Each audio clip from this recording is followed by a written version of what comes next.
Welcome to I-Smart Champs. This is the solving physics problems. This is our next problem. Three particles A, B, C are projected with the same velocity A vertically down. A is projected vertically down, B vertically upwards, and C is projected horizontally. TA, TB, TC are the times for each particle to hit the ground. The relation between TA, TB, TC is, the option A is TA equal to TB equal to TC, option B is TC square is equal to TA times TB, option C is TC is equal to TA plus TB by 2, option D is TC is equal to TA square by TB. The correct answer is option B. How it is, we are going to see in next few minutes. You can give a try, you can pause the video and give a try how to handle this question. Okay, for now, so how to solve this? So in order to do this, let's understand the scenario of this question. Okay, go ahead with the information what is there. First we'll draw the picture of the question. The thing is, B is projected vertically up, your A is projected vertically down, and C is thrown horizontally. This is the case. Assume that this is the point from which, O is the point from which they are all projected. They are all projected with the same velocity U, assume. They are projected with the same velocity. That means A is thrown vertically down, and B is thrown vertically up, and then C is horizontally projected. This is the situation what they have given. Let's assume OA is Y.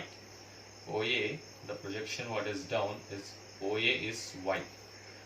And again OB, let's assume it is projected to a height of H. And the forward journey is H and the backward journey is again H. So that is the case, and the horizontal projection is for C. Now, let's analyze the condition for OE. What happens? That's Y is the distance we have assumed it has covered.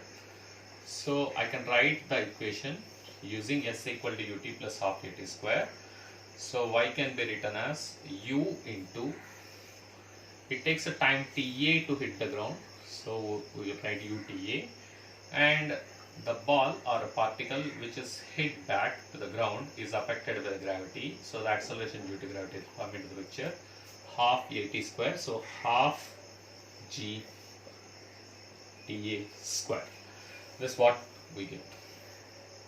That's the first part. The second part of the question is that, next analyze the C. For the C, it will cover, the horizontal projection is done.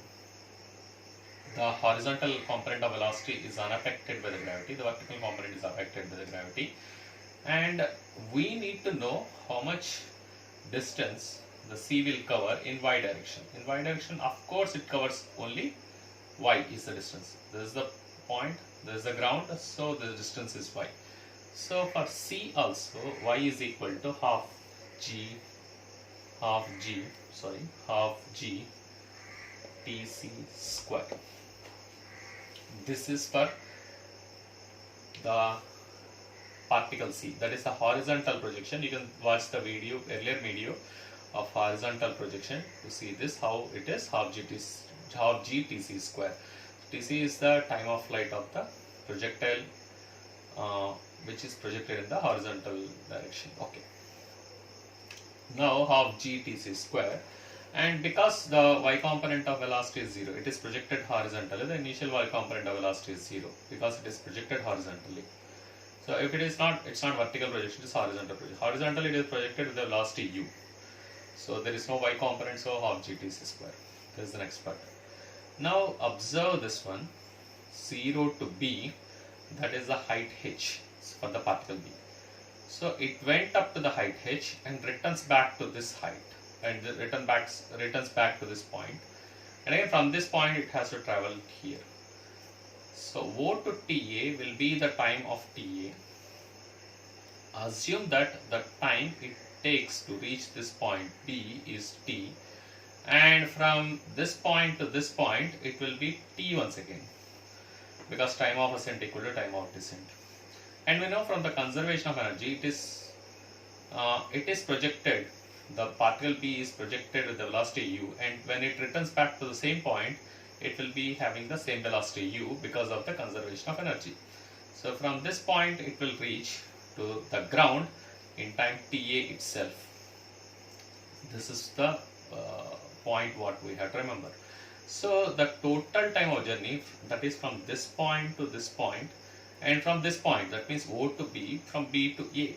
So the total time it will be 2t, that is t upwards, t downwards, plus from this point is Ta, which is equal to the total time for Tb.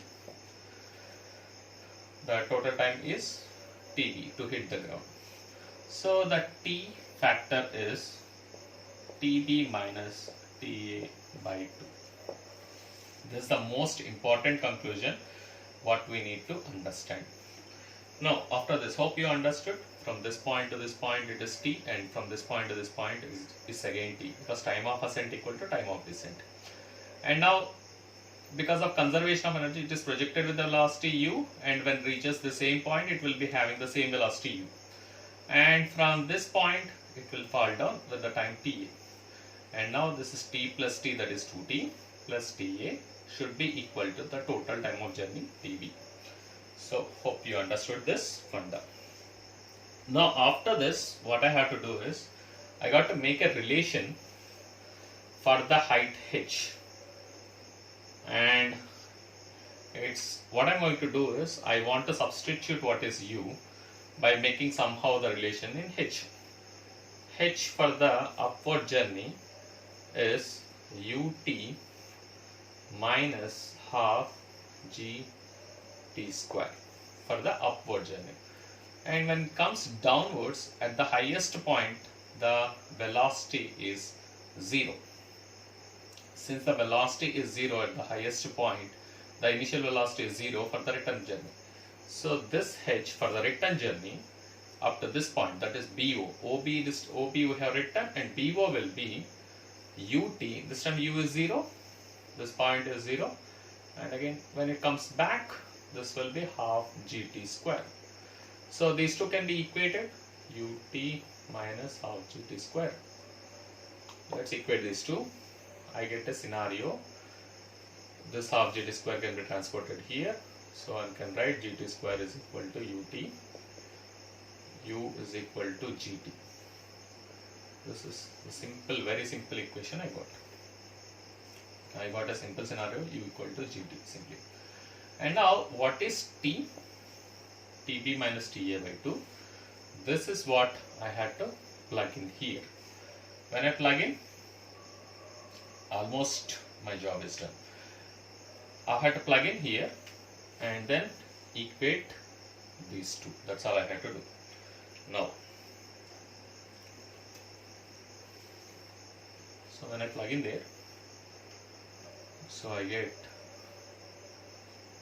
half g tc square. I am equating this y with this y. That's how I am doing. Half gt square tc square is equal to g into tb minus ta by 2, okay, times ta, this is what we have, plus half g ta square.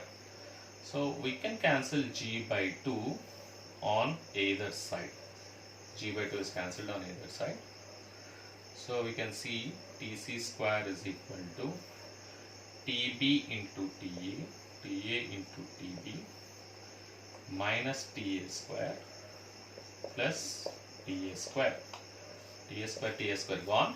So we ended up with the equation tc square is equal to ta times tb. Tc square equal to ta times tb. This is the option I have marked, hence the answer. Thanks for watching the video, and that's the question. Thank you very much, and I request your subscription.